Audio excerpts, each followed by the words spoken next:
welcome back, guys. So today I got Brad with me. He's a logistics specialist from Amazon, and we got Chris joining with me for the interview. How's it going, guys? Brad? Hi, everybody. Christian. Brad, can you introduce yourself? Yeah, so my name is Brad. I am a logistics specialist here in Japan. I work for Amazon Web Services for about almost a year and a half now. Yeah, it's a pretty cool gig, and for as far as like non-tech jobs in Japan, like it's a pretty good one, I think. So what's your role in Amazon? Like, what do you do? So my daily tasks include like shipping and receiving parts between different sites, data centers that we have. If there are broken parts inside of the server halls, I'm one of the people that has to remove them. There's other projects that we work on to try and maintain the storage rooms, the quality of life for the data technicians, and any sort of like high value parts that are broken. They need to be returned to the vendors, be it like Juniper or Cisco or something. My team works to get those removed and sent back to them in a timely manner. That way they can send us a replacement part. When you were looking at the job at Amazon, what level of Japanese did they require? So for any job in the data center, you don't really need a Japanese language requirement. My job in particular is a little bit special, where we need to talk to shipping vendors sometimes like Seino or Yamato Kuroneko. Or one of our jobs is also like maintaining the trash rooms and getting the trash picked up from each site. So sometimes we need to use Japanese in those instances, but our day-to-day job, everybody else who works at the data center, the technicians, the other teams, stuff like that, they don't really have Japanese requirements either. If you go into like the Amazon corporate job sphere, then there's a lot more Japanese language requirements. Okay, so your work environment's pretty international then? Yeah, I am one of like 2 or 3 other Americans on my team. There's a lot of Filipino people. I have a couple guys from Nepal. We're a very mixed bag. Okay, so even though you don't require Japanese at your job, what level are you personally? It's a tough question to answer because I've never taken the test. Oh yeah, same. I have some daily conversation skills. Like I've been here for 7 years, so I can get by, but I'm not fluent in any way. Okay, are you planning on taking the test? Not anytime soon. Okay. So my next question to you is, what brings you to Japan in the first place? Like, why not work in the States? Because I heard the salaries are much higher there.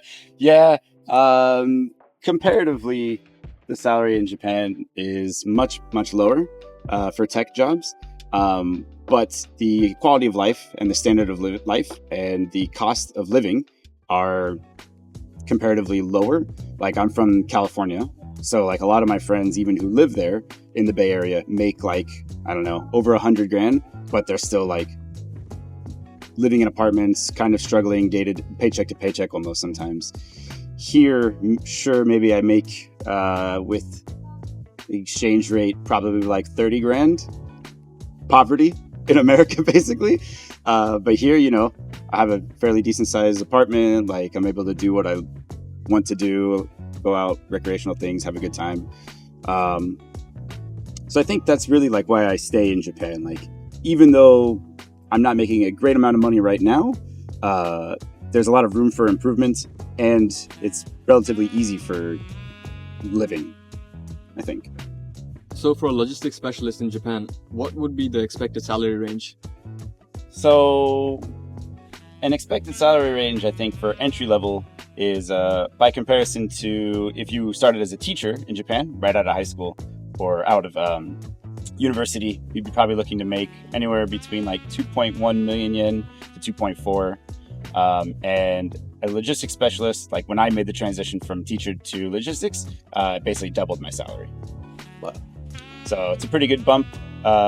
Previously, I was living in the countryside in Yamaguchi-ken. So 2.4 million yen was pretty decent. But living in Tokyo is a lot more difficult, right? Yeah. Rent and stuff is a lot more expensive here.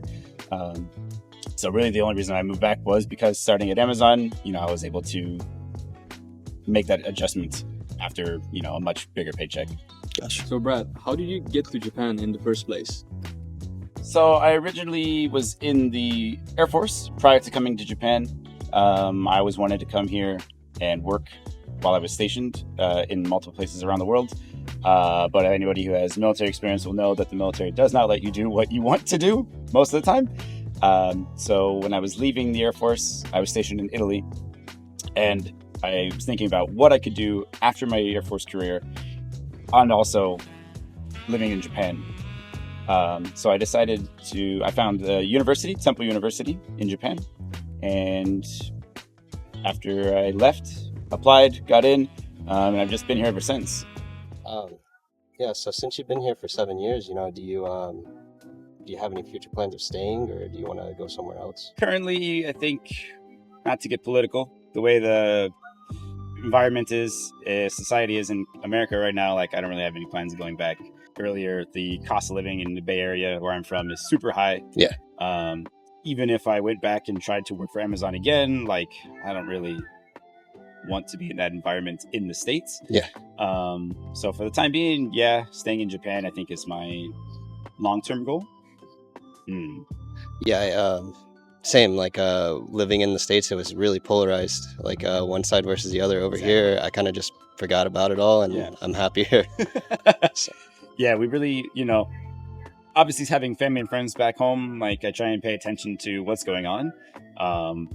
But, not having to think about political situations or any other, sort of things that are going on in society. Some people back home will say like, oh, it's not as bad as the media makes it look like. And yeah, while that may be true, like if I'm over here in Japan, not even thinking about it at all, like it's even better. Yeah, it's even better. It's better for everybody, I think.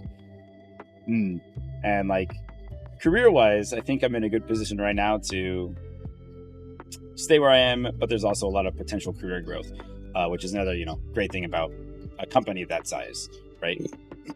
Sure, like a startup or something, you have room for the entire company to grow as well as yourself. But with a company of this size, their growth is only going to continue. Every year, year over year, they're trying to increase sales and the number of people that are using our networks and stuff. So the jobs inside Amazon, while they may not change, it's really easy for us to go laterally between career fields as well. Yeah. So I don't know, maybe sticking with logistics or trying to do something else. Honestly, I don't really plan my life. Yeah. Kind of just fly by the seat of my pants. Yeah. So whatever comes my way, cool. And maybe in the future, I don't know. Yeah, that's pretty much all you can do. Life is like pretty random sometimes. So, Right. Yeah. Thank you so much for the interview, and the experiences you shared are definitely going to be helpful for the viewers. Anybody who's aspiring to be in your position in the future, do you have any advice for them? Like, what are your thoughts? I think, as I mentioned before, like just always try and work on yourself. Try and build up all the experiences that you can. Never look at an opportunity in your career or education or life in general as a negative thing. There's always a lesson that can be learned from it, always some way that you can grow yourself from it. And then you take all those things, embody them, and then later in life, when you are at a chance where you need to start a new career or something like that, use that to your advantage.